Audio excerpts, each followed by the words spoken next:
Hello friends, welcome back to my channel. और friend, आज के वीडियो सीरीज़ के अंदर हम लोग डिस्कस करने वाले हैं एनएफए, जिसे हम लोग एनडीएफए भी कहते हैं, जिसका फुल फॉर्म होता है नॉन डिटर्मिनिस्टिक फाइनाइट ऑटोमेटा।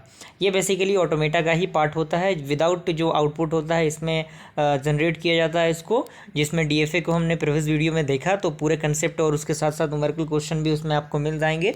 आइए हम लोग एनएफए को देख लेते हैं, साथ ही साथ एनएफए विथ एप्सिलॉन भी हम इसी में देख लेंगे और उसके न्यूमेरिकल क्वेश्चन को भी देख लेंगे।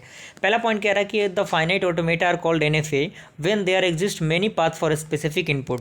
यानी जो स्पेसिफिक इनपुट हो गया, जैसे मान लीजिए ए आपका एक इनपुट हो गया, तो वहाँ से हम बी पे भी जा सकते हैं, सी पे भी जा सकते हैं, डी पे भी जा सकते हैं। यानी एक स्पेसिफिक इनपुट से मल्टीपल आउटपुट जो होते हैं, मल्टीपल जो स्टेट होते हैं, उन तक हम पहुँच सकते हैं by the help of NFA. अगला कह रहा है कि it is easy to construct NFA than DFA for a given regular language. यानी एनएफए को बनाना आसान होता है एज़ कम्पेयर टू डीएफए। यानी डीएफए के कंपेयर में एनएफए को बनाना आसान होता है किसी भी रेगुलर लैंग्वेज के लिए। अगला पॉइंट कह रहा है कि every NFA is not DFA. यानी प्रत्येक जो एनएफए होता है वो डीएफए नहीं होता, लेकिन each NFA can be translated to DFA. लेकिन प्रत्येक जो एनएफए होता है उनको हम क्या कर सकते हैं, ट्रांसलेट कर सकते हैं डीएफए के अंदर। अगला पॉइंट कह रहा है कि NFA is defined in the same way as DFA but with two exception. यानी एनएफए को हम डिफाइन कर सकते हैं बिल्कुल डीएफए की तरह ही, लेकिन यहाँ पे दो एक्सेप्शंस आपको मिलते हैं। पहला होता है कि it contain multiple next states. यानी जो आपका डीएफए होता है वो केवल एक ही स्टेट को कैरी करता है, लेकिन जो आपका एनएफए होता है वो मल्टीपल स्टेट को कैरी करता है। और अगला पॉइंट कह रहा है कि इट कंटेन्स एप्सिलॉन ट्रांजिशन। यानी ये एप्सिलॉन जो आपका नल ट्रांजिशन होता है उसको भी कैरी करता है। अगर एग्जाम्पल आप देखें तो यहाँ पे आप देख सकते हैं, जैसे एक स्टेट से मल्टीपल वे में हम इसके द्वारा जा रहे हैं। और अगर हम इसके फॉर्मल डेफिनेशन की बात करें तो सारी चीज़ें डीएफए की जैसी ही रहेंगी, बस यहाँ पे एक चेंज होता है, वो होता है आपका ट्रांजिशन फंक्शन में, जिसमें क्यू इंटू सिग्मा होता है 2 का पावर क्यू। ओके, तो आपको पता होना चाहिए क्यू क्या होता है, फाइनाइट सेट ऑफ स्टेट होता है, sigma finite set of input state होता है, Q0 आपका इनिशियल स्टेट होता है, F आपका फाइनल स्टेट होता है, और आपका सिग्मा क्या होता है, ट्रांजिशन जो डेल्टा होता है ट्रांजिशन फंक्शन होता है। अब बारी आता है कि ग्राफिकल रिप्रेजेंटेशन ऑफ एनएफए, यानी एनएफए को किस तरीके से हम ग्राफ में रिप्रेजेंटेट करते हैं।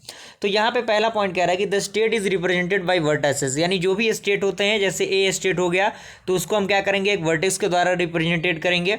अगला पॉइंट कह रहा है कि द आर्क लेवल with an input character so be transition. Okay, and third कह रहा है कि the initial state is mark with an arrow. यानी जो भी इनिशियल स्टेट होता है उसको हम लोग, जो इस तरीके का एरो होता है, इस एरो की मदद से उसको इस तरीके से रिप्रेजेंटेट करते हैं। और जो फाइनल स्टेट होता है उसको हम लोग डबल सर्कल से क्या करते हैं, रिप्रेजेंटेट करते हैं। अगर हम एग्जांपल की बात करें तो यहाँ पे आप देख सकते हैं क्यू में कुछ यहाँ पे आपको स्टेट दिख रही होंगी, सिग्मा में 0 1 इनपुट आपको दिख रहा होगा, Q0 आपका इनिशियल स्टेट और जो आपका Q2 क्या है, फाइनल स्टेट है। तो यहाँ से आप देखिए किस तरीके से इसको रिप्रेजेंटेट किया गया है। इसमें आपको ग्राफ के द्वारा रिप्रेजेंटेट करना होता है चीज़ों को। तो सबसे पहले स्टेट होगा आपका, इनपुट आपका 0 और 1 है, तो Q0 पे आप देखिए Q0 के द्वारा 0 कहाँ कहाँ जा रहा है, तो ये खुद पे जा रहा है, एक Q1 पे जा रहा है, तो 0 और 1 आ जाएगा। उसके बाद Q0 से 1 जा रहा है कि नहीं जा रहा है, जा रहा है बिल्कुल, किस पे जा रहा है, 1 पे जा रहा है। उसके बाद Q1 की हम बात करें, Q1 0 पे जा रहा है कि नहीं, Q1 से 0 कहाँ पर जा रहा है, Q1 से जो 0 है वो Q2 पे जा रहा है, हो गया। Q1 से जो आपका 1 है वो किस पे जा रहा है, Q1 से जो 1 है वो खुद पे जा रहा है, यानी Q2 पे।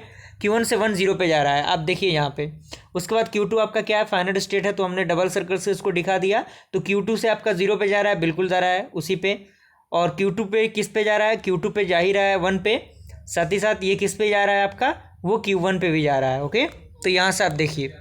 उसी तरीके से हम बात करें इसकी, तो यहाँ पे एक और एग्जांपल दिया गया है, किस तरीके से इसको हम रिप्रेजेंटेट करेंगे बताया गया है। अगला आपका कंस्ट्रक्ट है, एनएफए दिया है, किस तरीके से हम एनएफए को बनाएंगे। काफ़ी अच्छे अच्छे क्वेश्चंस है, जितना ज़्यादा आप प्रैक्टिस करेंगे चीज़ों की उतना ज़्यादा आप सीखेंगे।